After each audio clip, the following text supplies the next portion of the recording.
This is the Goatman. Here's my story. Be 16, be black, and have family down in Alabama. They farm and own a huge amount of land in Huntsville. Uncle owns a huge big house and a bunch of trailers they put out in the woods for hunting or camping. Down south cousins suggest we go there to camp. No, I'm a city kid from Chicago, so they tease the fuck out of me. Collect food, kill a pig and some chickens, bring necessities to camp out for a few days. We get to camp and it's obvious something's weird. Air has this weird electric smell, like right before a storm, like ozone. We think nothing of it and unpack and go down to the little creek to swim for a few hours. All of a sudden, some older white guy and a white teenager come out of the bushes. He has a shotgun in the crook of his arms and says hello and asks us what we're doing this far back in the woods. Tell him about my uncle, who he knows, and say we're camping out. He tells us we need to be real careful out here and stick together if there was a big animal in the woods. His son, who's my age, asks if he can stay and hang out with us. He says okay. I'm going to stop green texting here because the story is fairly long and the format is harder to write in. So we end up playing football. Digging around with me, there's this white kid Tanner, 5 of my cousins, and then 4 of their friends. In total, there were 5 girls and 6 boys. We are all around 15 to 17 years old. We just end up digging the day away. So we head back to the camp and pull up some stuff for a campfire, even though the trailers both had kitchenettes. Tanner says that his family's property sits up against my uncle's. He wants to run home and ask his dad if he can come out camping with us. My cousin Rooster says he's going to go with him since it's getting dark soon. One of the girls also wants to tag along. It's about 7 o'clock and it's starting to get pretty dark. They take flashlights and they take the trail to Tan's property. The rest of us chill. We make s'mores, drink, and kiss on the girls. About 30 to 40 minutes later, there's the smell of ozone again.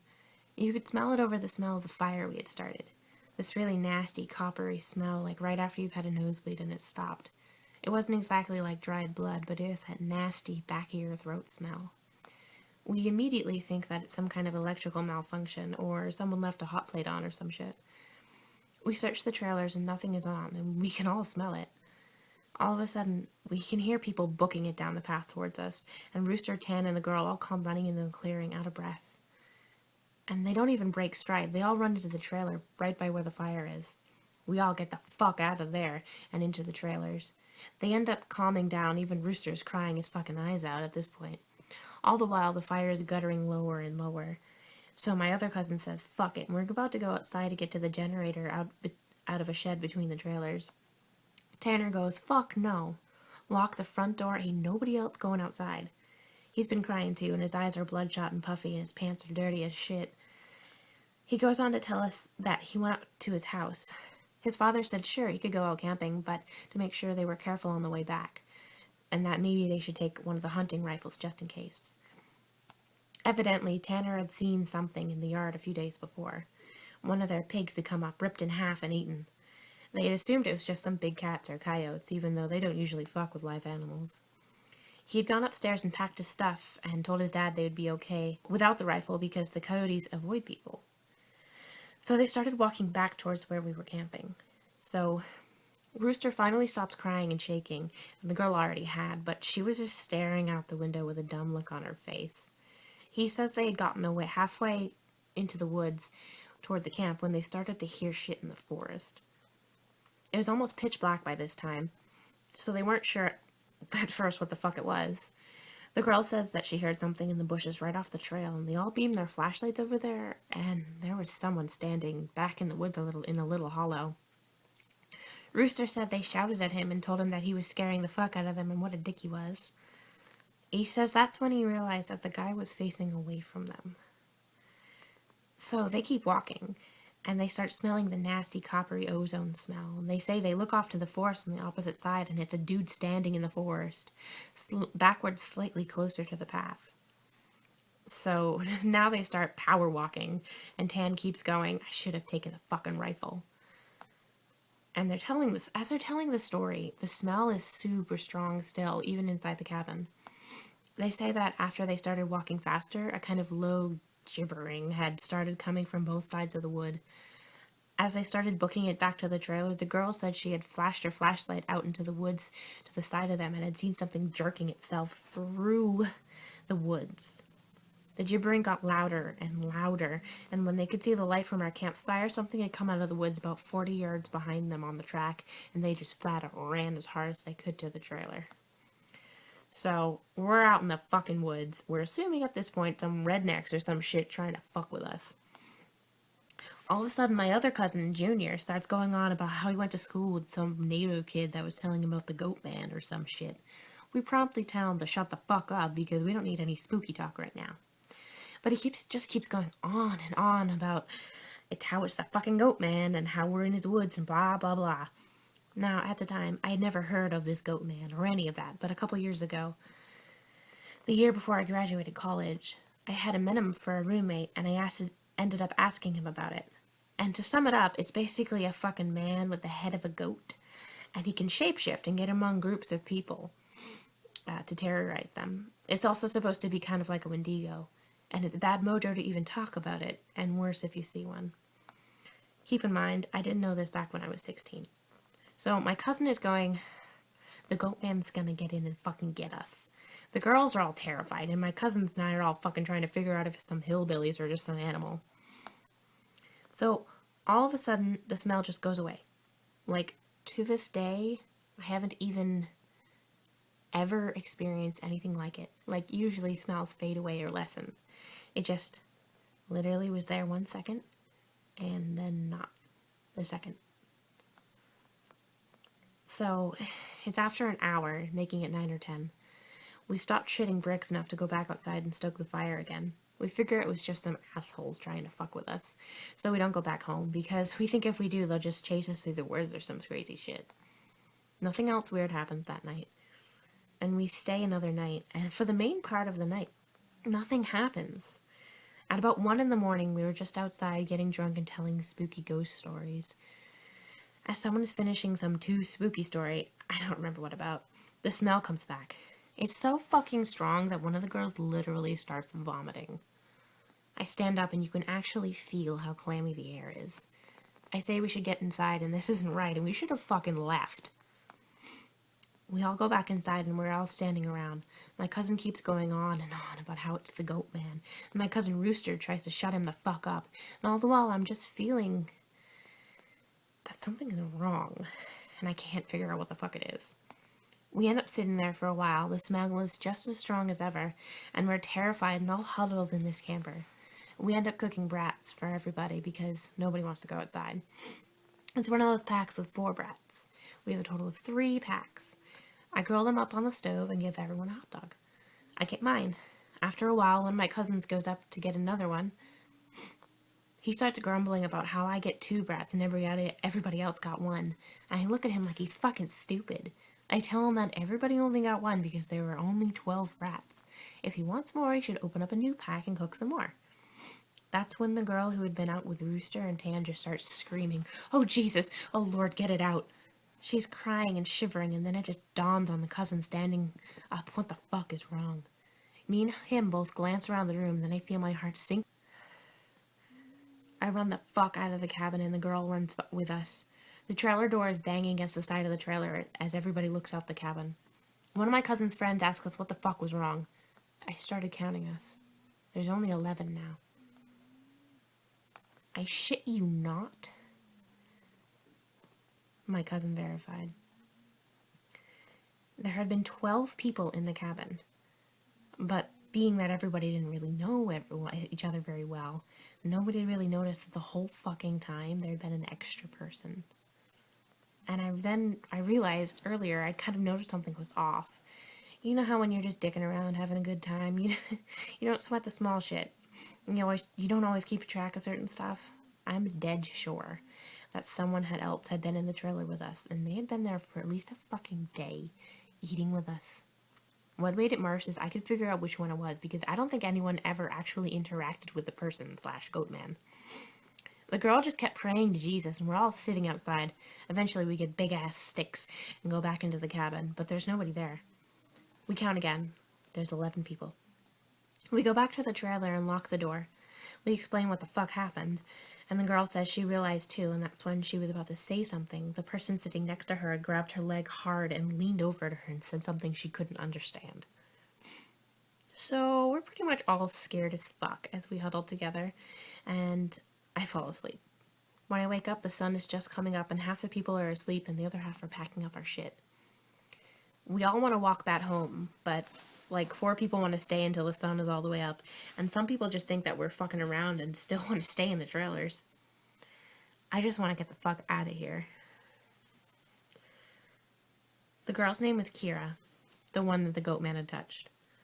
Anyway, I asked her if she really thinks it was something bad, and she just says she just wants to go home and she doesn't want to be out in the woods for another night. So we decide to split up. The 4 that want to go can go, but I have to stay because I have the keys to the cabin and it's my uncle's and I have to lock it up. I'm super pissed at this point because I feel like people aren't taking this seriously, and I definitely didn't want to be out in the woods for another night. I spent the rest of the day trying to convince the rest of the people, now 4 girls and 4 guys, to get the fuck out of Dodge. Tanner leaves with them to go get a rifle, and he says he's going to be back. So there are just 7 of us by 4 p.m. Around 5 p.m., he hasn't made it back yet, and we're getting extremely fucking antsy. And the only reason I stopped begging them to go back was because he said he was going to go get a gun. It's about 5:30 p.m. or so when the one cousin that did stay says the girl Kira is outside. We all look outside, and sure enough, she's standing by the fire pit with her back to the cabin. I'm thinking to myself, if she was so fucking scared, then why the hell would she come back? And then I get this nasty feeling in my gut. Keep in mind, the whole coppery smell has been gone. Now I realize I can smell just a twinge of it. I say this to the rest of them and everybody, and these are people that I wanted to stay in the fucking woods after we have the goddamn Goatman in our midst, is laughing at me and asking if I set this up to scare them. I look at them like, I'm not fucking bullshitting you right now. I ask them why the fuck I'd play like that.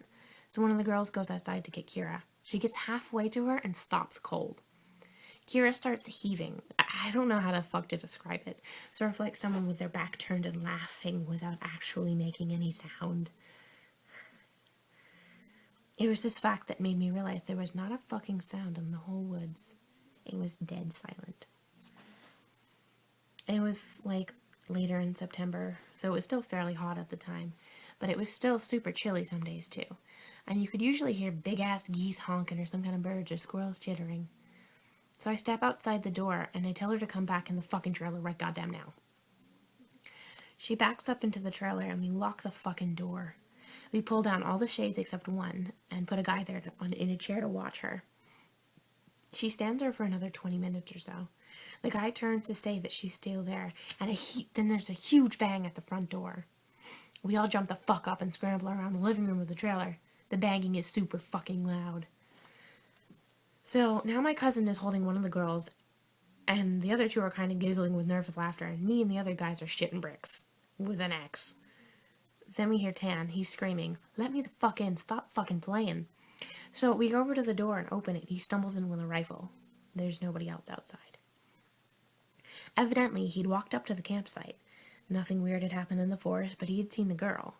Mind you, he said it was not Kira standing there. When he had gotten to the edge of the clearing, she had turned toward him with a slack jaw look and just stared him down, slowly tracking him as he walked around the outside of the clearing towards the camp. He said it wasn't till he was almost halfway to the trailer that he realized that she was getting closer to him. She had started off by the fire, and without him even seeing her move, she'd been turning, inching closer. He said he just ran the rest of the way back to the cabin, thinking it would open, and when he got to the door and it was locked, he turned and it was about half the distance to the door. He looks around the room and then gets super pale. He pulls me to the side and whispers in my ear, "You know there are only 7 of us in here, right?" I get that feeling when your stomach drops to your nuts. It had been back inside the trailer when we were sorting out who was going where, and then when we all went back outside to talk earlier in the day, it had just slipped right back in.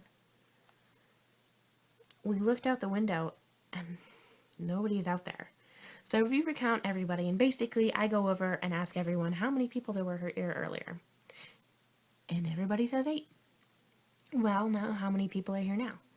They all do the count and realize there are only 7 of us in the cabin. So Tan had brought back a couple of boxes of ammo and his rifle, and he had told his dad there was some kind of animal in the forest because he didn't think his dad would believe him if he said it was the Goatman. He says that his cousin is supposed to be coming down in a few hours and that in the morning we can all go back to his place and his cousin will drive us home. Now, I'm really fucking terrified, but at least I feel better because we can be American and shoot the fuck out of whatever it is if it comes back. But then my cousin gets into this huge argument with one of the girls because she still thinks that I'm trying to be funny with them and prank them, and she's getting really scared, and it's not funny. He keeps telling her that I'm not that kind of person, and she says, well, how do I know that girl wasn't just Tanner in a wig? Or if it's really the Goatman, how do I know this is the real Tanner and the Goatman didn't just kill Tanner in the woods and take his gun? So we fucking get into this huge argument about this, where me and Tan are like, we could seriously be in danger because at the very least someone has been sneaking ourselves into our fucking trailer without us knowing and mingling with us, and at worst, something bad is in the forest with us. One of the girls is crying and says she wants to go right now, and we're trying to tell her we shouldn't because none of us are walking through the woods in the middle of the night. And at this point the sun is starting to go down and it's getting a little cloudy out. We eat something and turn on the radio for a while, but we can't really get a station out here with anything decent. So we turn it off at about the time that Tan's cousin shows up. He was like 19, I think. At this point, the sun is just barely over the horizon, and he has one of those heavy-duty lantern flashlights and another rifle. He walks up to the trailer, and we whisper to Tan if they're asking if he's really sure that's his cousin. He says yes. The guy looks behind him and all around the camp, then walks in.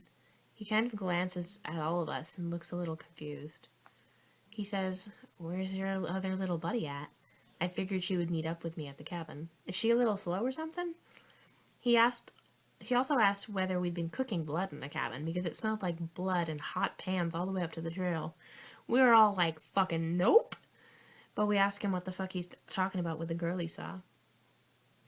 He had come down the same trail that Tan had been using, and he had come up on one of you guys' buddies standing in the middle of the trail looking at him slack-jawed. He had asked her a bunch of questions, but all she did was look at him. Then she smiled at him, and he said he kept walking. She couldn't seem to keep up with him and kept lagging a little behind him. He asked her if she was hurt or something, and if she needed help, but she had continued to stare. Eventually, he'd been walking and turned around a little bend in the trail. But when he turned around and went back to see if she was okay, the trail was empty. He had assumed she'd taken some shortcut through the woods to our trailer. We tell him the whole story of what's been going on. I half expected him to say we're full of shit, but he just listened and sat down on the couches in the living room. Tanner's cousin gets back up to the girl. He says when she had been trying to lag behind him, it kind of weirded him the fuck out. So he tried to keep her in front of him, but no matter how slow he walked, she was always lagging a little behind. And that he smelled this nasty stuff, and it got stronger as he got to camp. Eventually it got really strong. She said something had really low that he didn't catch, and when he turned around, she'd been right the fuck up on him, and he stepped back from her. It was at this point he asked her if she was okay, and if she wasn't, him to carry her back rest of the way. And she was just kept staring. He said he must have reached out for her, as in to grab her on the shoulder, but he must have misjudged the distance, because she was off to the side of where he had put his hand, like she had somehow moved with him looking dead at her. So at this point, we know this shit's real, unless Tan's playing a joke, which we can tell he's not because he's almost pissing his pants. So they load up their rifles, we eat some more, and we just kind of sit around till 11. To this fucking day, every time I think about this, I really pray to God that it's just some huge prank that my cousins played on me and never revealed, so I would shit myself for the rest of my life. At around 11, the stink of copper turns into an actual nasty, gross, blood-like smell, like cooking blood and singed hair. Tan and his cousin Reese get the fuck up and grab the rifles. There's like this half knocking, half clawing at the door, and I shit you not. There's his voice, and it sounds like when you see those YouTube cats and dogs whose owners teach them how to talk. It says in this haltingly weird tone voice, "Let me the fuck in. Stop fucking playing." It made my fucking nuts creep up against my body, and one of the girls just starts crying and calling out Jesus. It was so fucking obviously not a person talking. It didn't have the right cadence, and that's some shit I never realized until that moment. But all people have a certain cadence when they talk, no matter what language. All people have a certain kind of rhythm to talking. This shit didn't have any cadence or rhythm. One of those YouTube cats, though. That's what the fuck it sounded like outside the door. So now I'm in full terror mode. We keep yelling outside, "Who is it? Stop fucking around, man." And it just keeps saying in, or let me the fuck in, for almost 15 minutes. Oh.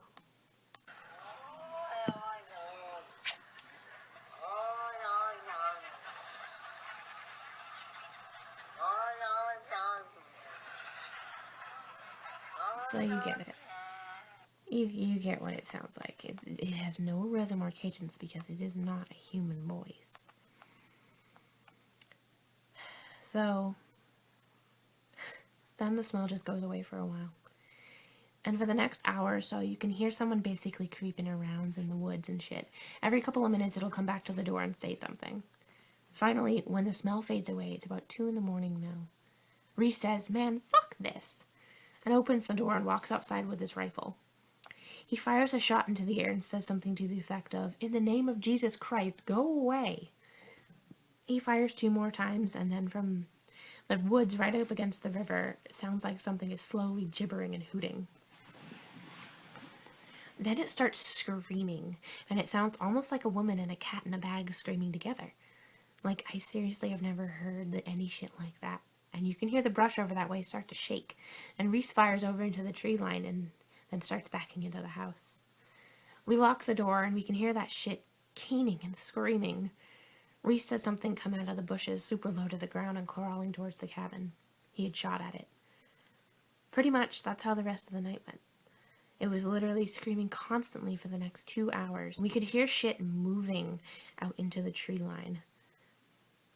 But it never came back up to the cabin until everyone had fallen asleep. Tan had been sitting in the chair watching the door with his rifle. Nobody else heard or saw this, and he told me 2 days later after the whole thing was over. He said he'd been nodding off after the screaming and noises finally stopped, and he'd been almost asleep when he saw someone come out of the bathroom and lay down in the middle of the floor and go to sleep. He just assumed it was one of us and nodded off. Then he said he kind of realized something was wrong, and while pretending to be sleeping, he counted us. There were 9 people in the cabin. He basically didn't want to try to shoot at the fucking thing in the cabin and have it kill all of us then and there, or have Reese wake up and start shooting and then we kill ourselves. So he just stayed awake all night, pretending to be asleep. He said that sometimes it would stand up and kind of do this weird jittery thing, or heave like it was laughing, but then it would lay back down. This story closes pretty weak because, from my perspective, nothing happened. We woke up, and I noticed that Tan was a little jittery and he was avoiding looking at all of us. But we ate some breakfast, packed up, and started walking back to his house. He stayed last in the cabin, and he said that he'd lock up and bring me my uncle's keys just to start walking and he'd catch up, which I really didn't want to fucking do. So we got up a bit up the path, and when he came running up, we basically just jogged back to his house. His cousin took us home. There was a window in the bathroom. Tan had gone back to lock up and looked in there. We were too stupid to lock a screenless window. The window was fucking up when he went in there. I'm guessing it had been doing that all along, waiting for us to fall asleep or slip up and then getting him in among us. It had walked with us all the goddamn way back to the house. And then he said it lagged back to the group and looked him dead in the eyes before walking back into the woods.